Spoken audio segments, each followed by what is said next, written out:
Hello everyone. तो देखिए इसमें आर्थिक समीक्षा 2019-20 में जो मेन पॉइंट्स है वो हम देखेंगे।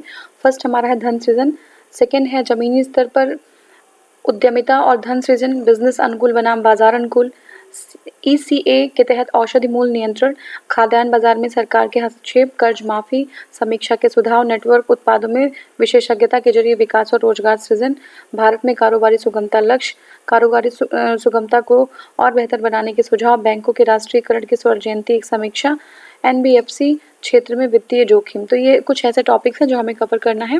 तो फर्स्ट टॉपिक की तरफ चलते हैं। देखिए फर्स्ट टॉपिक में क्या है कि जो हमारा इकोनॉमिक सर्वे है, ठीक है ना, आर्थिक समीक्षा 2019-20 जो है पेश कर दिया गया है केंद्रीय वित्त एवं कारपोरेट कार्य मंत्री निर्मला सीतारमण जी द्वारा। तो देखिए इसमें फर्स्ट टॉपिक जो हमारा है वो है धन सृजन, अदृश्य सहयोग को मिला भरोसे का सहारा। देखिए जो भरोसे का सहारा है वो नैतिक और मनोवैज्ञानिक आयामों में रेखांकित हुआ है उदारीकरण के बाद, ठीक है। लिबरलाइजेशन 1991 में एलपीजी जो है आपका डेवलपमेंट हुआ था और उसमें लिबरलाइजेशन यानी उदारीकरण के बाद भारतीय अर्थव्यवस्था का जो आर्थिक मॉडल है वो बहुत तरीके से चेंज हुआ है, ठीक है। अब यहाँ पे क्या है कि उसमें उसकी वकालत हमारी पारंपरिक सोच में की गई थी, उस तरीके का जो है डेवलपमेंट देखा गया है। आर्थिक समीक्षा में बाजार के अदृश्य सहयोग से प्राप्त हो रहे व्यापक लाभों के बारे में बताया गया है। उदारीकरण के बाद भारत की जीडीपी और प्रति व्यक्ति जो इंडिया के जीडीपी एज अ होल और इंडिविजुअल जो पर्सन्स की जीडीपी है उसमें उल्लेखनीय वृद्धि हुआ है। उसके साथ धन सृजन भी हमने किया है। अब देखिए कुछ सेक्टर्स ऐसे हैं जो बंद पड़े हैं आज भी और ऐसे कुछ सेक्टर जिन्हें ओपन कर दिया गया है, ठीक है। ओपन सेक्टर जो है, ओपन सेक्टर मतलब होता है कि उनको जो है बाहरी इन्वेस्टमेंट और जो है एक्सपोर्ट इम्पोर्ट इन सारी चीज़ों के लिए ओपन कर दिया गया है। तो उसमें हमने देखा कि ज़्यादा जो है वृद्धि नजर आई है ऐसे सेक्टर्स के कंपेरिजन में जो क्लोज हैं, ठीक है। अदृश्य सहयोग को भरोसे का सहारा देने की जरूरत है जो वर्ष 11 से 2013 तक की अवधि के दौरान वित्तीय सेक्टर के प्रदर्शन से परिलक्षित है, ठीक है। अब देखिए जो हमारा एक एम है आर्थिक समीक्षा में कि $5 ट्रिलियन की हमें अर्थव्यवस्था अपनी बनानी है, वो जो आकांक्षा है उसके लिए कुछ इंपॉर्टेंट पॉइंट्स हैं जिसके तहत हम जो है अपनी अर्थव्यवस्था को $5 ट्रिलियन तक ले जा सकते हैं, ठीक है। पहला क्या है, बाजार के अदृश्य सहयोग को मजबूत करना है। देखिए इसमें क्या है, बिजनेस अनुकूल नीतियों को, ठीक है। अदृश्य सहयोग मतलब क्या होता है कि गवर्नमेंट को की ऐसी पॉलिसीज होनी चाहिए जो हमारे मार्केट को पीछे से सपोर्ट कर सकें, ठीक है, एक बेस बन सके। तो जो है बिजनेस अनुकूल जो अनुकूल समितियां हैं उनको बढ़ावा देकर अदृश्य स्तर पर सहयोग को मजबूत करना। जैसे क्या कर सकते हैं, जो नए प्रवेशक हैं, नए जो है जो अपने आप को फिर मार्केट में लेके आना चाह रहे हैं, कुछ जो है नया डेवलप करना चाह रहे हैं या कुछ इंडस्ट्री लगाना चाह रहे हैं, तो उनको समान अवसर देना। और इंडिया ने दिया भी है, क्योंकि अब जो कंपनीज है, बहुत सारी कंपनीज जो इंडिया में जो अब बढ़ी हैं पहले की अपेक्षा इस दशक में, तो नए प्रवेशकों को समान अवसर देना। दूसरा, उचित प्रतिस्पर्धा और कारोबार में सुगमता सुनिश्चित करना। अगर देखिए प्रतिस्पर्धा रहेगी, कंपटीशन रहेगा मार्केट में, तभी जो है कारोबार जो है सही तरीके से समुचित तरीके से जो है सुगम तरीके से चल सकेगा, ठीक है। नेक्स्ट हमारा है सरकार के ठोस कदमों के जरिए जो अनावश्यक रूप से नज़रअंदाज करने वाली नीतियां उनको समाप्त करना।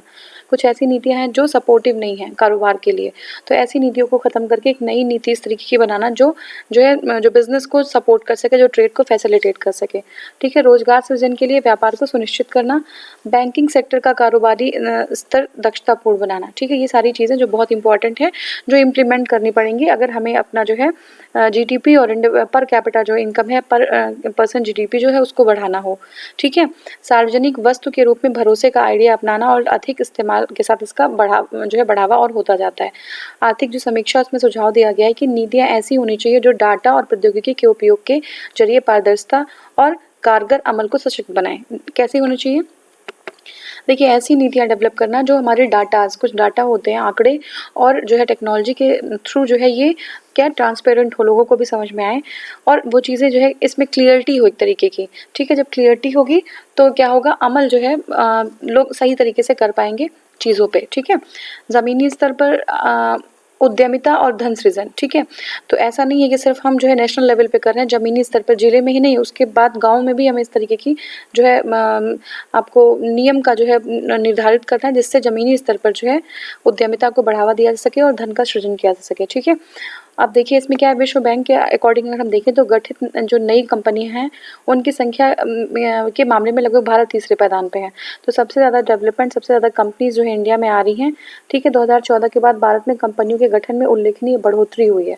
देखते हैं 14 से 18 के अगर टाइम में देखें हम, तो इसमें जो कंपनियां थी वो जो है अब पहले उनकी वृद्धि जो थी 2006 से 2014 तक ये जो है 3.8% थी, लेकिन अब कंपनियां जो बढ़ रही हैं वो 12.2% से तेज वृद्धि से वो बढ़ रही हैं। ठीक है, 2018 में लगभग 1.24 लाख नई कंपनियां जो है उनका गठन हुआ इंडिया में। ये बहुत इंपॉर्टेंट, 2014 अगर देखें हम तो 70,000 कंपनी थी, लेकिन 2018 में 1,24,000 कंपनियां बन चुकी हैं।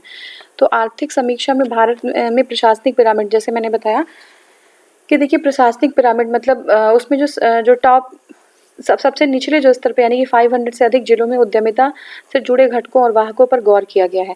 यानी कि जो बेस लेवल है, ठीक है, जो बेस लेवल है वहाँ पे जो है ज़्यादा फोकस देने की ज़रूरत है, क्योंकि अगर एक डिस्ट्रिक्ट है वो ज़्यादा डेवलप तभी हो पाएगा जब वहाँ के जो लोकल लेवल के हैं हर जगह से जो है हम उद्यमिता को बढ़ावा दे पाएंगे। ठीक है, सर्वे में ये बात कही गई कि ज़मीनी स्तर पर उद्यमिता केवल आवश्यकता से ही प्रेरित नहीं होती है।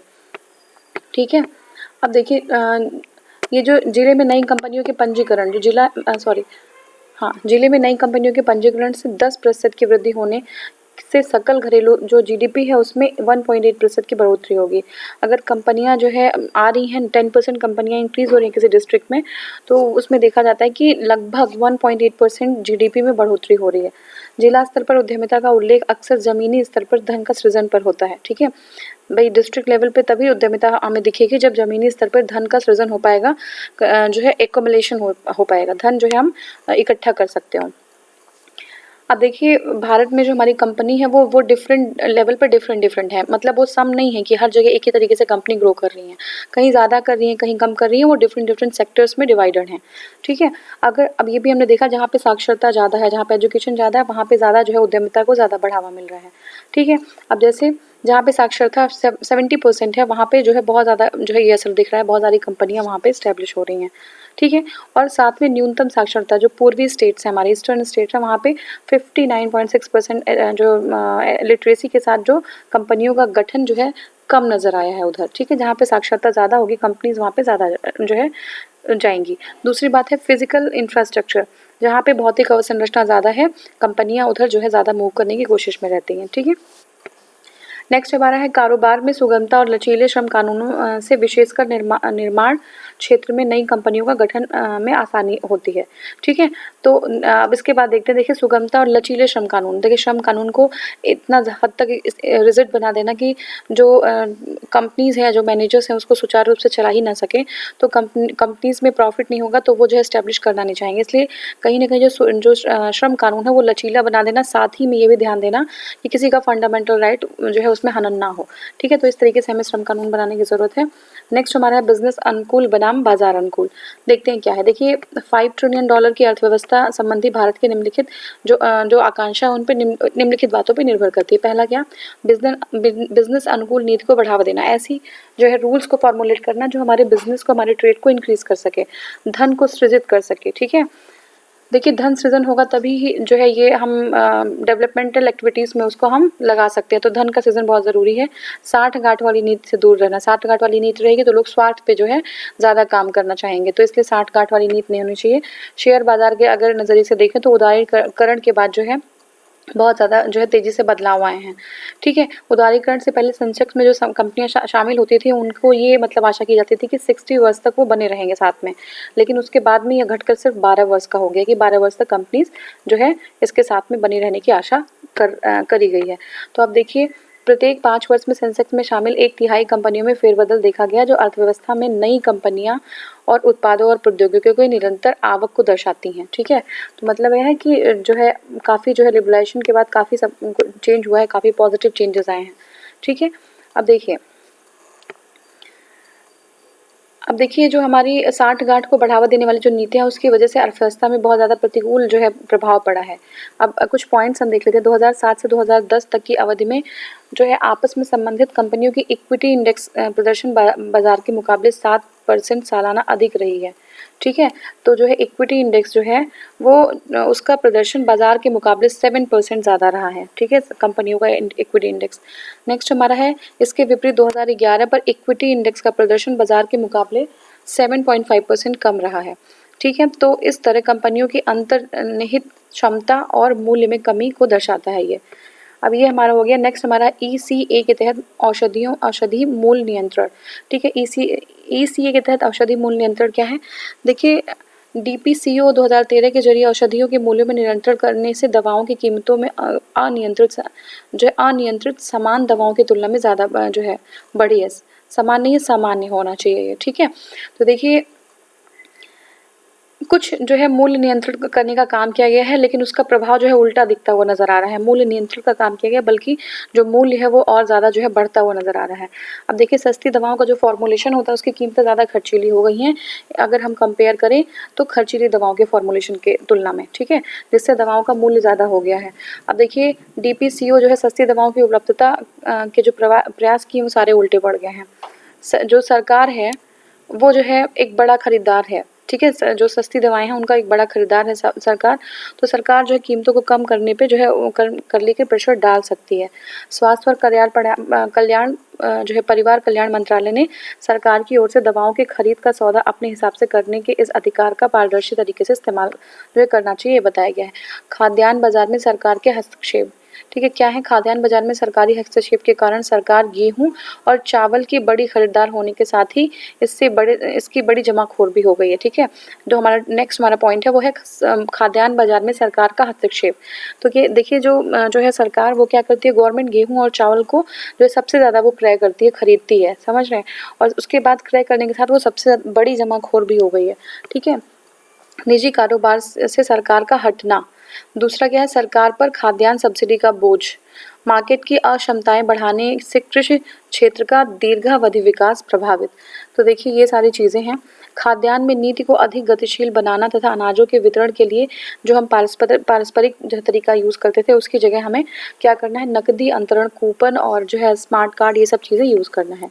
कर्ज माफ़ी की अगर बात करें तो देखिए, केंद्र सरकारों की ओर से दी जाने वाली कर्ज माफ़ी की समीक्षा जो है की गई है, और इसमें पूरी तरीके से जब हम देखते हैं कि जो पूरी तरीके से कर्ज माफ़ी वाले जो लाभार्थी हैं उन्होंने खपत भी कम की है, उनकी जो है बचत भी कम हुई है और निवेश भी कम करते हैं, जिससे आंशिक रूप से जो कर्ज लेने वाले हैं जो कम जो है उनको माफ़ी मिल रहा है। आंशिक रूप से माफ़ी जो है पाने वाले जो लाभार्थी हैं उनकी तुलना में जो अधिक जो है मतलब पूर्णतः जो है जिनको मिल गया है, माफ़ हो गया उनका कर्ज, वो ज़्यादा जो है उत्पादन उनका ज़्यादा है, जो कम जो है आपका माफ़ी मिल रही है उनको कर्ज में। ठीक है, तो ज़्यादा जिसको मिल रही है उसका क्या है, उसका जो है उत्पादन भी कम हो गया।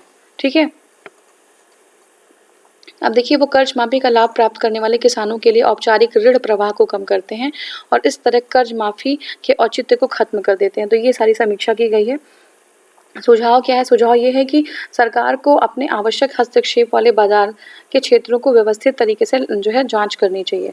ठीक है, सरकार को इसकी जो है व्यवस्थित तरीके से जांच करनी चाहिए। और दूसरा क्या है कि विभिन्न अर्थव्यवस्था में जो सरकारी हस्तक्षेप कभी सही थे, कभी कभी क्या होता है सरकार ज़्यादा इंटरफेरेंस कर देती है मार्केट में, तो कभी वो ज़रूरी था जो है वो हस्तक्षेप, लेकिन अब जो है जो अर्थव्यवस्था है वो चेंज हो रही है, इसलिए इसकी प्रासंगिकता भी घट गई है, सरकार को उतना ज़्यादा हस्तक्षेप करना भी नहीं चाहिए। ठीक है, ऐसे सरकारी हस्तक्षेपों को कम करने से बाजार प्रतिस्पर्धी होंगे और जिससे निवेश और आर्थिक विकास को बढ़ावा देंगे। ठीक है, अगर गवर्नमेंट इंटरफेयर नहीं करेगी ज़्यादा तो जो हमारे मार्केट हैं वो क्या होंगे, कॉम्पिटिटिव हो जाएंगे, और जिससे क्या होगा, निवेश ज़्यादा होगा और आर्थिक विकास भी बढ़ जाएगा। हमारा नेक्स्ट है नेटवर्क उत्पादों में विशेषज्ञता के जरिए विकास और रोजगार सृजन। ठीक है, अब नेटवर्क उत्पादों में अगर हम जो है इफ़िशियंसी अगर अचीव कर लेते हैं, अटेन कर लेते हैं, तो क्या होता है, उसके जरिए विकास और रोजगार में सृजन हो सकता है। देखिए, समीक्षा में क्या कहा गया है कि भारत के पास श्रम आधारित निर्यात को बढ़ावा देने के लिए चीन के समान अभूतपूर्व अवसर है। ठीक है, क्यों? क्योंकि भारत में पॉपुलेशन इतनी ज़्यादा, वर्किंग पॉपुलेशन है यहाँ पे इतनी बड़ी, तो भारत में भी जो है श्रम आधारित निर्यात को बढ़ावा देने के लिए बहुत बड़ा अवसर है। दुनिया के लिए भारत में असेंबल इन इंडिया क्या है, असेंबल इन इंडिया और मेक इन इंडिया। ठीक है, असेंबल इन इंडिया और मेक इन इंडिया को एक साथ मिलाने से निर्यात बाजार में भारत की हिस्सेदारी जो है 2025 तक 3.5% हो सकती है और 2030 तक 6% तक चली जाएगी।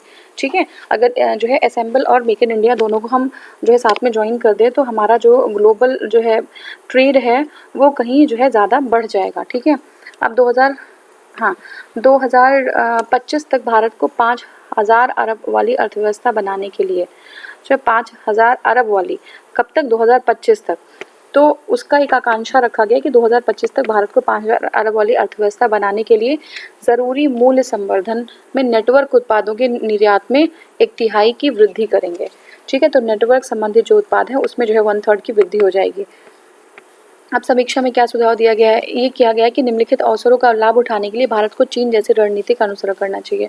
ठीक है, वो जैसी पॉलिसी चीन की है, कहीं ना कहीं हमको भी अपनी पॉलिसी उसी तरह से शेप करनी चाहिए। श्रम आधारित क्षेत्र, विशेषकर नेटवर्क उत्पादों के क्षेत्र में बड़े पैमाने पर विशेषज्ञता हासिल करना। ठीक है, जो है नेटवर्क उत्पाद के क्षेत्र में जो है श्रम आधारित क्षेत्र है उसमें जो है हमें जो है ज़्यादा प्रोफिशिएंट होने की ज़रूरत है, हमें ज़्यादा विशेषज्ञता हासिल करने की ज़रूरत है। ठीक है, नेटवर्क उत्पादों के बड़े स्तर पर, जो नेटवर्क उत्पाद हैं उनके बड़े स्तर पर असेंबलिंग की गतिविधियों पर खास तौर से ध्यान केंद्रित करना। ठीक है, अमीर देशों के बाजार में निर्यात को बढ़ावा देना, जो कंट्रीज अफोर्ड कर सकती हैं, रिच कंट्रीज हैं, उनके यहाँ हमें जो है एंट्री करनी होगी, अपने मार्केट को लेके वहाँ पे जाना होगा। निर्यात जो है नीति सुविधाजनक होना, तो कभी कभी क्या होता है कि जो रूल्स, जो नीतियाँ होती है वही इतनी ज़्यादा टफ हो जाती हैं कि निर्यात करने में समस्या हो जाती है। ठीक है, एक्सपोर्ट करने में, तो एक्सपोर्ट जो है को बढ़ावा देना भी चाहिए गवर्नमेंट को। डिफरेंट चीज़ें हैं जो आपकी सब्सिडीज़ वगैरह देके, तो उसको एक्सपोर्ट को बढ़ावा करना चाहिए। नेक्स्ट हमारा है आर्थिक समीक्षा के माध्यम की ओर से, आर्थिक समीक्षा में भारत की ओर से किए गए व्यापार समझौतों के कुल व्यापार संतुलन पर पड़ने वाले प्रभाव का विश्लेषण करना। ठीक है, देखिए जो हमने व्यापार समझौता किया है, जिन चाहे बाइलेटरल और मल्टीलेटरल, जैसा भी हमने व्यापार समझौता किया है, उस पर कुल व्यापार संतुलन पर क्या प्रभाव पड़ सकता है, उसका जो है हमें समीक्षा, उसका विश्लेषण करना चाहिए। ठीक है, अब इसके अनुसार देखें तो भारत की ओर से निर्यात किए गए कुल उत्पादों में 10.9% जो है और जबकि विनिर्माण उत्पादों में, जो निर्यात कर रहे हैं हम उत्पाद, जो प्रोड्यूस हम जो प्रोडक्ट हम निर्यात कर रहे हैं, एक्सपोर्ट कर रहे हैं, उसमें 10.9% की, और जबकि विनिर्माण उत्पादों के निर्यात में जो है 10.4% की बढ़ोतरी हुई है। ठीक है, तो ये जो है हमने देखा। और हमारा है कुल आयातित उत्पाद, जितनी चीज़ें हम आयात कर रहे हैं यानी कि इंपोर्ट कर रहे हैं, उसमें 8.6% तथा विनिर्माण उत्पादों में 12.7% की बढ़ोतरी हुई। तो आयात में भी हुई है और निर्यात में भी हुई, चाहे वो विनिर्माण क्षेत्र में हो और चाहे वो उत्पाद हो कोई। ठीक है, प्रतिवर्ष भारत में विनिर्माण उत्पादों की जो व्यापार है उसके अधिशेष में 0.7% तथा कुल उत्पादों के व्यापार अधिशेष में 2.3% की वृद्धि हुई है। ठीक है, तो भारत में विनिर्माण उत्पादों के व्यापार अधिशेष में 0.7% और टोटल उत्पादों के व्यापार अधिशेष में 2.3% की वृद्धि हुई है। नेक्स्ट देखिए, भारत में कारोबारी सुगमता लक्ष्य क्या है। देखिए जो विश्व बैंक है उसकी कारोबारी सुगमता रैंकिंग इंपॉर्टेंट है ये। तो विश्व बैंक की कारोबारी सुगमता रैंकिंग में भारत 2014 में 142वें स्थान पे था, वहीं अगर 19 को देखें तो वो 63वें स्थान पे है। ठीक है, तो काफ़ी जो है हमने बड़ी ऊंची छलांग लगाई है। पहले हम जो है 2014 में 42 पे थे और हम 2019 में 63 स्थान पे पहुंच गए हैं। लेकिन इसके बाद भी भारत में कारोबार शुरू करने की सुगमता जो है और संपत्ति की रजिस्ट्रेशन, करों के भुगतान और अनुबंधों को लागू करने के पैमाने पर अभी भी जो है काफ़ी पीछे है। अभी भी बहुत सारी रिजिडिटी यहाँ पे है इन करों के भुगतान को लेकर, संपत्ति के रजिस्ट्रेशन या अनुबंध को लागू करने पे। ठीक है, तो जो है इसमें कई अध्ययनों को शामिल किया गया, जैसे वस्तु के निर्यात, ठीक है, में लॉजिस्टिक सेवाओं का प्रदर्शन निर्यात की कुल तुलना में आयात के क्षेत्र में ज़्यादा रहा है। तो लॉजिस्टिक जो सेवाएं हैं, लॉजिस्टिक मतलब ट्रांसपोर्टेशन, जिससे हम जो है कार्गो वगैरह एक जगह से दूसरी जगह प्रोवाइड करा देते हैं, लेके जाते हैं। तो लॉजिस्टिक जो सेवाएं हैं उसका जो प्रदर्शन है वो आयात की तुलना में आयात क्षेत्र में ज़्यादा रहा है, लेकिन निर्यात में लॉजिस्टिक कम है। तो अगर जो है पीछे जो बैकबोन है, अगर वही नहीं सपोर्ट कर रही है तो फिर जो है हम निर्यात ज़्यादा सही से कर नहीं पाएंगे। तो निर्यात में लॉजिस्टिक कहीं ना कहीं हमें कमज़ोर दिखता नज़र आया है और आयात में लॉजिस्टिक का जो है एक अच्छा जो है हमने रोल देखा है। ठीक है, बेंगलुरु हवाई अड्डे से इलेक्ट्रॉनिक्स आयात और निर्यात में यह बताया गया कि भारतीय लॉजिस्टिक्स सेवा किस तरह विश्व स्तरीय बन चुकी है। ठीक है, तो बेंगलुरु जो हवाई अड्डा है उसमें इलेक्ट्रॉनिक्स आयात और निर्यात दोनों के लिए ही बहुत अच्छा है और इसमें जो है एक बहुत ही अच्छा विजिबिलिटी है कि जो लॉजिस्टिक सेवा है वो हम जो है एक वर्ल्ड लेवल का हमने इंडिया में क्रिएट किया हुआ है।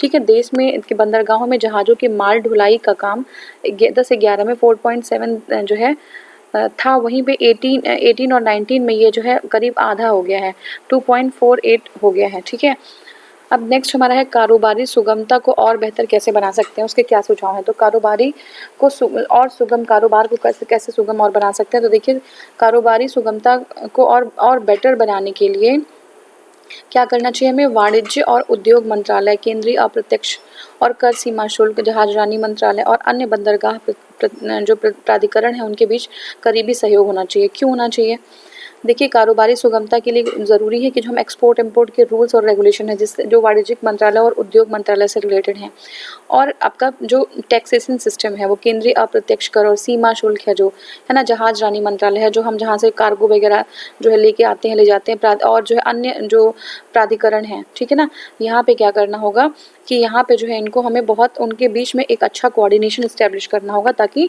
जो एक्सपोर्ट या इम्पोर्ट है हम सुचारू रूप से कर सकें। सुझाव में क्या कहा गया कि पर्यटन या विनिर्माण क्षेत्रों में अवरोध खड़े करने वाली नियामक प्रक्रियाओं को सरल बनाना है। पर्यटन में और विनिर्माण में जो चीज़ें जो अवरोध खड़े हो रहे हैं उनको जो है हमें जो है स्टेबलाइज करना है और उनको और हमें ईज़ में लेके जाना और हमें सरल बनाना है ताकि वो सही से हो सके।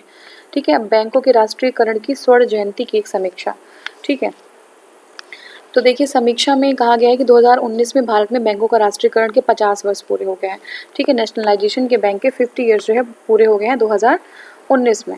ठीक है, अब देखिए इसमें क्या कहा गया, इसमें कहा गया है कि 1969 में जिस तरह रफ्तार से देश की अर्थव्यवस्था का विकास हुआ है उस हिसाब से रैंकिंग जो क्षेत्र है विकसित नहीं हो सका है। ठीक है ना, अर्थव्यवस्था जो हमारी बैंकिंग क्षेत्र हमारा उतना डेवलप नहीं हो पाया है जिस तरीके से जो है अर्थव्यवस्था में विकास हुआ है। क्या रीजंस है उसके, देखिए भारत में केवल एक बैंक विश्व के 100 शीर्ष बैंकों में शामिल है, केवल एक बैंक है ऐसा जो 100 टॉप जो है बैंक्स में इंडिया जो है वर्ल्ड में शामिल है। यह स्थिति भारत को उन देशों की श्रेणी में लाके खड़ा कर देते हैं जिनकी अर्थव्यवस्था का आकार भारत के मुकाबले काफ़ी जो है कम है। कई जैसे फिनलैंड हो गए, छोटी कंट्री है जिसकी अर्थव्यवस्था भारत के अर्थव्यवस्था का 1/, जो है 11वां भाग है, और डेनमार्क तो 1/8वां भाग है, लेकिन इनकी बैंकिंग सिस्टम ज़्यादा मजबूत है इंडिया के बैंकिंग सिस्टम से। ठीक है, अर्थव्यवस्था भले ही कम है जो है उसमें, लेकिन बैंकिंग सिस्टम जो है इनका बहुत मजबूत है। तो समीक्षा में रेखांकित क्या किया गया है कि एक बड़ी अर्थव्यवस्था में सशक्त बैंकिंग का होना बहुत ही नितांत आवश्यक है। ठीक है, चूँकि भारतीय जो हमारा बैंकिंग व्यवस्था है वो सार्वजनिक क्षेत्र के बैंकों की हिस्सेदारी 70% है उसमें। ठीक है, सार्वजनिक जो बैंकों के क्षेत्र की हिस्सेदारी है वो 70% है, इसलिए अर्थव्यवस्था को सहारा देने की जिम्मेदारी जो है इनकी जो है एक बड़ी जिम्मेदारी ये हो जाती है। ठीक है, अब देखिए सार्वजनिक क्षेत्रों में बैंक के पैमाने पर अपने समकक्ष समूहों की तुलना में उतने सक्षम नहीं हैं। जो सार्वजनिक बैंक हैं अगर वो प्रदर्शन के उसमें देखा जाए तो उनके जो समकक्ष समूह हैं वो ज़्यादा जो सार्वजनिक बैंक है वो ज़्यादा कैपेबल नहीं है। ठीक है, 19 में सार्वजनिक क्षेत्रों के बैंकों में औसतन प्रति ₹1 पर निवेश पर 23 पैसे का घाटा हुआ है। समझ लीजिए कि घाटा सह रही हैं बैंकें, तो औसतन प्रति ₹1 पर 23 पैसे का घाटा हुआ, जबकि गैर जो है सार्वजनिक बैंक हैं उनका जो घाटा है वो 9.6 पैसे रहा है। तो यानी कि गैर सार्वजनिक बैंकों की स्थिति तो फिर भी सही है, लेकिन सार्वजनिक बैंकों पे घाटा बहुत ज़्यादा हो रहा है। नेक्स्ट हमारा है पिछले कई वर्षों से सार्वजनिक बैंकों क्षेत्रों के बैंकों में ऋण वृद्धि, ठीक है, गैर सार्वजनिक क्षेत्रों की तुलना में काफ़ी कम है। ठीक है, तो सार्वजनिक क्षेत्रों के बैंक है वहाँ पे ऋण की वृद्धि अगर हम कंपेयर करें गैर सार्वजनिक क्षेत्रों में तो उनकी तुलना में कम है। ठीक है, तो ये एक अच्छी बात है कि सार्वजनिक बैंकों की जो है सार्वजनिक क्षेत्र के बैंकों में ऋण जो है कम है। सार्वजनिक क्षेत्र में जो है एक इसको देख लीजिएगा, देखिए सार्वजनिक क्षेत्रों में बैंकों में ऋण वृद्धि, ठीक है, ऋण की वृद्धि गैर सार्वजनिक क्षेत्रों से, ये इंपॉर्टेंट स्टेटमेंट है एग्जाम के लिए, देख लीजिएगा। अगर उनको कंपेयर करें गैर सार्वजनिक क्षेत्रों के बैंकों से तो जो है वो ऋण वृद्धि क्या है वो उनकी काफ़ी कम है, किसकी, सार्वजनिक क्षेत्रों की। ठीक है, नेक्स्ट हमारा सार्वजनिक क्षेत्र के बैंकों को अधिक सक्षम बनाने के क्या उपाय हो सकते हैं। देखिए पहला तो क्या है कि ये जो सार्वजनिक क्षेत्र के बैंक हैं उनके शेयर में कर्मचारियों के लिए हिस्सेदारी की योजना होनी चाहिए। ठीक है, उनके शेयर में कर्मचारियों का भी हिस्सेदारी होना चाहिए। बैंक के बोर्ड में कर्मचारियों का प्रतिनिधित्व तो बढ़ाना चाहिए। ठीक है, बैंक जो बोर्ड है उसमें जो है रिप्रेजेंटेशन होना चाहिए जो प्रतिनिधि हैं और उन्हें बैंक के शेयर धारकों के अनुसार वित्तीय प्रोत्साहन भी देना चाहिए। अब देखिए GSTN की अगर व्यवस्था हम जो है अगर इस तरीके की व्यवस्था करें ताकि सार्वजनिक क्षेत्र के बैंक से उपलब्ध आंकड़े जो हैं उनको जो है उनका संकलन किया जा सके और बैंकों से कर्ज लेने वालों पर बेहतर निगरानी, जो आंकड़े हैं, पता चले कि कोई एक इंडिविजुअल जो है इस तरीके से जो ले रहा है, क्या कहते हैं, ऋण ले रहे हैं, वो कहीं और से एक ही प्रॉपर्टी दिखा के बहुत जगह से जो है उन्होंने ऋण ले लिया है। तो इस तरीके की चीज़ों को जो है कम करने के लिए आर्टिफिशियल इंटेलिजेंस या लर्निंग मशीन जैसी मशीन लर्निंग जैसी चीज़ों का सहारा लेना, और मतलब टेक्नोलॉजी, ओवरऑल टेक्नोलॉजी का सहारा लेना ज़रूरी है। NBFC, non banking financial company क्षेत्र में वित्तीय जोखिम क्या है? तो देखिए NBFCs के फील्ड में क्या जोखिम है। देखिए बैंकिंग क्षेत्र में नकद के मौजूदा संकट को देखते हुए शैडो बैंकिंग के खतरे को बढ़ावा देने वाले प्रमुख कारणों का पता लगाना।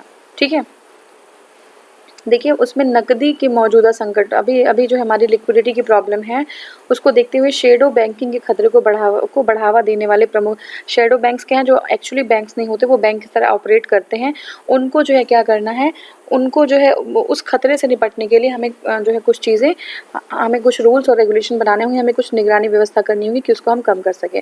दूसरा है आवर्ती जोखिम के मुख्य घटक क्या होते हैं। पहला तो क्या है, आस्ति देयता प्रबंधन जोखिम, दूसरा है अंतर संयोगी जोखिम, और थर्ड है वित्तीय बैंक कंपनी का वित्तीय संचालन लचीलापन, अल्पावधि के बड़े फंडिंग पर अत्यधिक निर्भरता। ठीक है, अल्पावधि के बड़े फंडिंग पर अत्यधिक निर्भरता, और यह समीक्षा नैदानिक यानी कि हेल्थ स्कोर की गणना करती है। ठीक है, हेल्थ स्कोर की गणना करती है। इसके लिए हाउसिंग फाइनेंस कंपनी और गैर बैंकिंग रिटेल कंपनी की आवर्ती जोखिम की गणना की जाती है। ठीक है, अब हेल्थ स्कोर विश्लेषण क्या है। देखिए हाउसिंग फाइनेंस कंपनी के क्षेत्र के लिए हेल्थ स्कोर में 2014 के बाद घटते हुए रुझान को प्रदर्शित किया, मतलब जो बैंक्स हैं उनका हेल्थ कैसा है। ठीक है, इसके लिए एक हाउस जो हेल्थ स्कोर जो है एक विश्लेषण जो है एक तरीका जिससे हम बैंकों के हेल्थ को समझ सकते हैं। 2019 के अंत तक संपूर्ण क्षेत्र का हेल्थ स्कोर काफ़ी जो है खराब रहा है। अगर रिटेल गैर बैंकिंग वित्तीय कंपनियां जो है उनका हेल्थ स्कोर 14 से 19 तक काफ़ी कम रहा है। तो सारे सेक्टर्स में अगर हम देखें तो हेल्थ स्कोर जो है बैंक्स का जो है बहुत डाउन है। बड़ी रिटेल गैर बैंकिंग कंपनियों का हेल्थ स्कोर अधिक था, परंतु मध्यम और छोटी कंपनियों के पास जो है, जो मध्यम और छोटी कंपनियां, उनके पास 14 से 19 तक हेल्थ स्कोर कम था। तो ये सारी चीज़ें थी। निजीकरण और धन सृजन क्या है। देखिए समीक्षा में CPAC के निवेश से होने वाली लाभों की जांच की गई है और इससे सरकारी उद्यमों में निवेश करने को बल मिलता है। देखिए HPCL में सरकार की 53.39% हिस्सेदारी की निवेश से राष्ट्रीय संपदा में 33,000 करोड़ की वृद्धि हुई है। ठीक है, तो वृद्धि भी क्या हो रही है, वृद्धि जो है निजीकरण और धन सृजन, मतलब क्या है कि हम जो है चीज़ों को प्राइवेटाइज कर दे रहे हैं, चीज़ों को जो हमारी जो गवर्नमेंट की संपत्ति है उसको हम जो है सेल कर देते हैं प्राइवेट लोगों के हाथों में, उससे हमें थोड़ा लाभ मिल जाता है, कुछ पैसे मिलते हैं। तो यही चीज़ कह रहे हैं कि 33,000 करोड़ रुपए की वृद्धि हो गई है। ठीक है, केंद्रीय सार्वजनिक क्षेत्र के उपक्रमों की हेल्थ जो वर्थ है, नेट वर्थ है, वो कुल लाभ परिसंपत्तियों के आय, इक्विटी और लाभ आदि में वृद्धि दर्ज की गई है। निजी हाथों में सौंपे गए केंद्रीय उपक्रम ने समान संसाधनों से अधिक संपत्ति अर्जित करने में सफलता प्राप्त की। जब कोई चीज़ जो है हम जो है प्राइवेट हाथों में देते हैं, प्राइवेटाइज कर देते हैं, तो क्या होता है कि वहाँ पे डेवलपमेंट स्टार्ट हो जाता है, क्योंकि वहाँ पे सारी चीज़ें बहुत ही जो है रूटीन वे में होने लगती हैं, चाहे वो कर्मचारी हो और चाहे वो मैनेजमेंट हो। ठीक है, अब देखिए समीक्षा के में अधिक लाभ के लिए, दक्षता को बढ़ावा देने के लिए, प्रतिस्पर्धा को बढ़ावा देने के लिए और व्यवसायवाद को बढ़ावा देने के लिए केंद्रीय उपक्रमों के विनिवेश का सुझाव दिया गया है। तो मतलब यही बात है कि विनिवेश करना क्यों चाहिए, क्योंकि उससे क्या होगा, कंपटीशन बढ़ेगा, व्यवसायवाद बढ़ेगा, और क्या होगा, और जो है जो आपका प्रतिस्पर्धा जो बढ़ेगा ही, उससे क्या है ओवरऑल जो है GDP भी इंक्रीज होगी। तो ये सारी चीज़ें हैं। अब नेक्स्ट हमारा थाली नॉमिक्स, भारत में भोजन की थाली की अर्थव्यवस्था। ठीक है, क्या है ये, पूरे भारत में थाली के लिए आम व्यक्ति द्वारा कितना भुगतान किया जाता है, इससे जो है इसे परिमाणित करने की यह एक प्रयास है कि जो है हर एक आम व्यक्ति जो है किस भुगतान में, उसके लिए, उसकी थाली के लिए भुगतान में वो कितना जो है एक्सपेंस करता है। 1516 में को वह वर्ष माना जा सकता है जब खाद्य मूल के व्यवहार में परिवर्तन हुआ था। ठीक है, 1516 में खाद्य मूल के परिवार जो है उसमें खाद्य मूल्य के व्यवहार में परिवर्तन हुआ था। पूरे भारत के चारों क्षेत्रों में हम देखते हैं कि 1516 से सहकारी जो थाली है, ठीक है, चारों क्षेत्रों में जो सहकारी थाली है उसके मूल्य में काफ़ी कमी आई है। हालांकि जो है 1920 में ये में वृद्धि हुई थी इसमें, ठीक है। सहकारी थाली के मामले में खाद्य मूल्य में कमी होने से औसत परिवार है उनका लगभग 11,000 रुपये का लाभ हुआ है। और वहीं अगर हम मांसाहार को देखें तो उसमें जो है 12,000 रुपये का लाभ हुआ है, ठीक है। तो ये जो है हमारा कहता है। अब देखिए ये सब चीज़ें ऑलरेडी कवर हो चुकी हैं, आप उसमें जाके देखेंगे तो सब चीज़ें वहाँ से मिल जाएंगी, ये रिपीट ही हो रही हैं।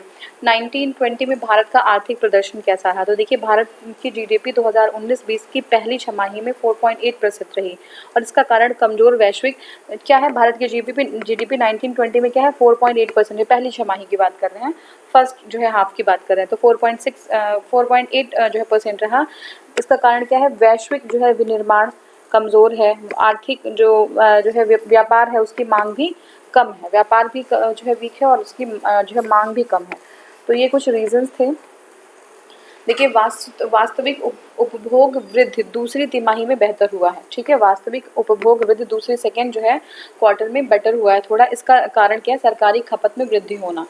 अब देखिए कृषि से संबंधित गतिविधि, लोक प्रशासन, रक्षा और अन्य सेवाओं में 2019-20 में पहली जो है छमाही में वृद्धि हुई थी, ठीक है। और दूसरी छमाही से अधिक थी जो, ठीक है, जो वृद्धि थी वो दूसरी छमाही से अधिक थी, ठीक है। अब कैसे किस चीज़ में है, अब देखिए लोक प्रशासन, ठीक है, रक्षा और अन्य सेवाओं में 2019-20 की पहली छमाही में वृद्धि 2018-19 की दूसरी छमाही से अधिक थी, ठीक है, क्लियर है। चालू खाता है और घाटा कम होकर 19-20 में पहली छमाही में 1.5% रहा और 18-19 में 2.1% रहा, ठीक है। जो एफडीआई है वो बेहतर हुआ है, पोर्टफोलियो का प्रवाह भी मजबूत हुआ है। अब ये सब जो है इन्वेस्टमेंट का तरीका है, एफडीआई, पोर्टफोलियो, ठीक है। विदेशी मुद्रा भंडारण मजबूत हुआ है। अब 2019-20 की पहली छमाही में निर्यात की तुलना में आयात में कमी आई, हमने निर्यात ज़्यादा किया, आयात कम किया है, ठीक है। सीपीआई और डब्ल्यूपीआई में वृद्धि जो है, सीपीआई मतलब क्या होता है, कंज्यूमर, अब जो है कंज्यूमर से रिलेटेड, और डब्ल्यूपीआई है वो होलसेल, ठीक है। तो इसमें क्या होता है, एक वृद्धि नजर आई है, ठीक है। अब जीडीपी में मंदी का कारण विकास चक्र का धीमा होना है, ठीक है। जो डेवलपमेंट प्रोसेस है पूरा वो जो है स्लो हो गया, इसलिए हमारी जीडीपी भी कम हो गई है। निवेश, खपत और निर्यात को बढ़ावा देने के लिए 19-20 के दौरान सुधार के रूप में दिवाला प्रक्रिया यानी कि दिवाला एवं दिवालियापन संहिता को तेज बनाया गया है, ठीक है। जो राज्यों की वित्तीय घाटा है ना, FRBM अधिनियम द्वारा निर्धारित लक्ष्यों के दायरे में है। तो ये सारी चीज़ें हैं और नेक्स्ट जो है वीडियो में हम वैदेशिक क्षेत्र को स्टार्ट कर देंगे। Thank you so much for watching.